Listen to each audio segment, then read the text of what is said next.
વિજ્ઞાન તારા વહેતા વારી પ્રભુલાલ દોશીની કલમે આપ સાંભળી રહ્યા છો શાબ્દી દોશીના સ્વરમાં.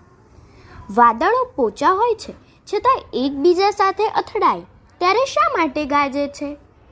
વાદળા એકબીજા સાથે અથડાવાથી કોઈ ગર્જના કે ગડગડાટી નથી થતી.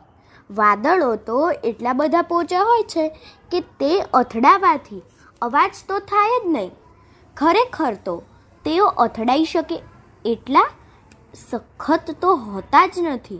વાદળો પરસ્પર અથડાતા નથી પરંતુ એકબીજામાં ભળી જાય છે. તો પછી ગડગડાટી શાના કારણે થાય છે? જ્યારે વીજળી એક વાદળમાંથી બીજા વાદળમાં અથવા વાદળમાંથી પૃથ્વી પર જાય છે ત્યારે હવામાં ખલેલ પડે છે અને તેના કારણે આવા અવાજ કે ગડગડાટી થાય છે.